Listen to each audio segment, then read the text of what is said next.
Brett Stevens is the conservative columnist at the New York Times. And he wrote an article the other day called "The Case for Trump by Someone Who Wants Him to Lose." The case for Trump by someone who wants him to lose. Okay, so Brett Stevens he hates Trump, but he's going through the very healthy exercise of trying to steel man. So here's what he said. He said, Trump's going to be the nominee. Lord help us. What should those of us who have consistently opposed him do? He said, you can't defeat an opponent if you refuse to understand what makes him formidable. Too many people, especially progressives, fail to think deeply about the enduring sources of his appeal, and to do so without calling him names or disparaging his supporters, or attributing his resurgence to nefarious foreign actors or the unfairness of the Electoral College. And since I'll spend the year coming strenuously opposing his candidacy, let me here make the best case for Trump that I can. So it's very good. This is a very good thing to do. You should be able to steel man everyone's argument. Right? A straw man is when you take someone's argument, you either take the weakest argument they have and you crush it, or you take their argument and you make it weak and then you crush it.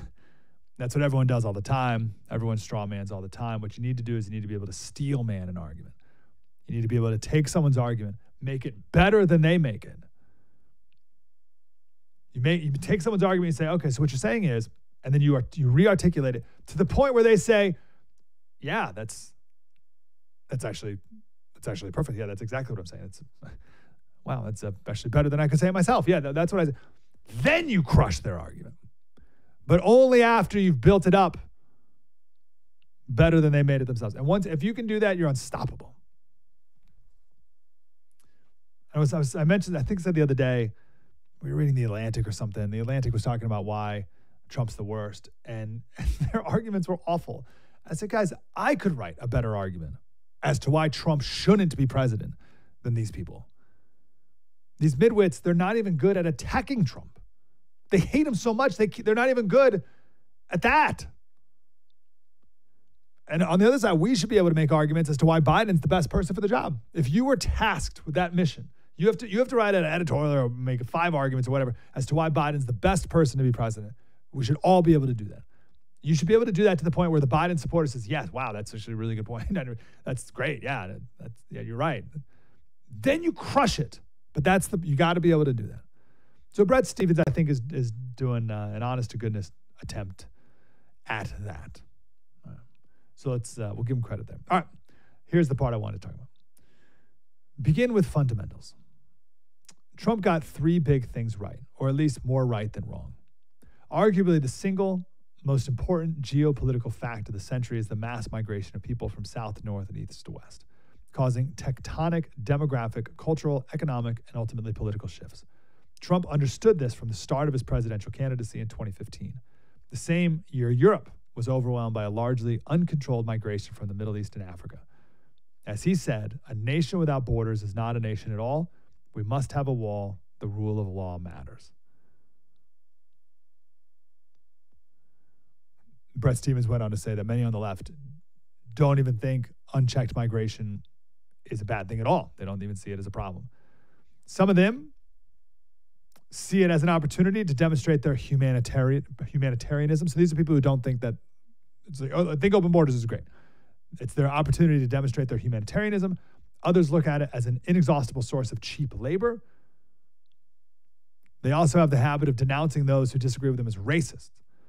But enforcing control at the border, whether through a wall, a fence, or some other mechanism, isn't racism. It's a basic requirement of statehood and peoplehood, which any nation has an obligation to protect and cherish. All right, so Czech was way ahead of the game on this one, way ahead of most people. He saw it coming and acted accordingly. So that's an easy one. All right, so Brett Stevens, Czech, well done.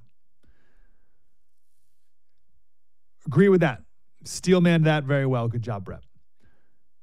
Here's where he missed it. This is the one that's totally off, if I may. He said the second big thing Trump got right was about the broad direction of the country. Trump rode a wave of pessimism to the White House. Pessimism. Pessimism, his detractors did not share because he was speaking about and to an America they either didn't see or understand only as a caricature or understood only as a caricature. All right, so Trump was pessimistic, and his pessimism was appealing to people that progressives didn't understand. Because I guess progressives are very optimistic, so progressives didn't see the pessimism that Trump was speaking to. But just as with this year, when liberal elites insist that things are going well, while overwhelming majorities of Americans say they are not, Trump's unflattering view captured the mood of the country. Trump's pessimism. He rode a wave of pessimism. Did he? Now, we've talked about despair before. There's a term called deaths of despair. That's not good. We've talked about the rising death rate of middle-aged white men. Not good. Just yesterday, we mentioned that there's 7 million able-bodied men, able-bodied 25 to 40-year-old men who are not working and not even looking for work. Not good. There's something deeply wrong here. 1% of adult males have a felony conviction. That's not good. Only 36% of Americans think that the American dream still holds true. And there was another, I forget exactly, but I think it was like another 30-something percent think that it never held true. We spent weeks on that topic. Bret Stephens said, if anything, Trump's thesis may be truer today than it was the first time he ran on it. But I want to sit on this for a second. I don't think it's pessimism. And I don't want to sound like I'm nitpicking here, but words matter. And I fear that if we let that narrative go on, that Trump and Trump supporters are a bunch of pessimists, or let's just do that if we let the narrative go on that Trump supporters are a bunch of pessimists, and Trump is popular because he's tapping into that pessimism. If we allow that to go on, I think we undermine a major virtue of the conservative movement. And that is our optimism. And that is the fact of being a happy warrior. Happy warriors are not pessimists, and pessimists are not happy warriors. I don't think we're pessimists. The etymology of the word pessimism is from the Latin word pessimus, meaning the worst. The worst. This is from the original dictionary, Webster's Dictionary, 1828.com.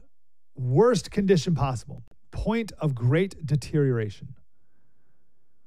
As a name given to the metaphysical doctrines of Schopenhauer, that this is the worst possible world, or that everything tends towards evil.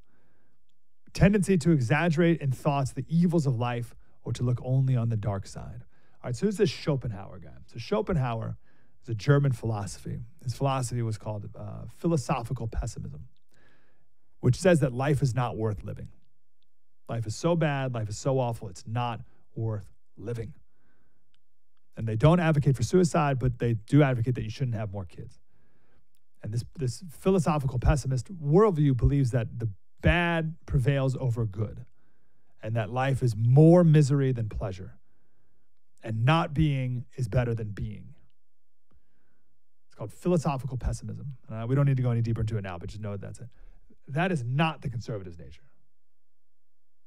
That is not in the conservative's nature. That's not who I am, and I don't think it's who we are. In fact, quite the opposite.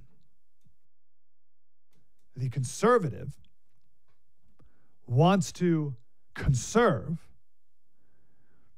because he or she thinks that there is something worth conserving. When they tear down the statue of Thomas Jefferson, the conservative doesn't like that because we say that thing is good. That statue and what that statue represents is good. It's the progressive who doesn't think the statue itself, or even what it stands for, doesn't think it's worth conserving. So they tear it down. Who's the pessimist? It is not in a conservative's nature to be a pessimist. We conserve because things are worth conserving. Now, if you could add up all the good and all the bad in the world, maybe if you like did a mathematical equation, you'd end up where there's more bad in a broken world, perhaps, however you would quantify that. But still, the conservative concludes it's worth it. That's not pessimistic.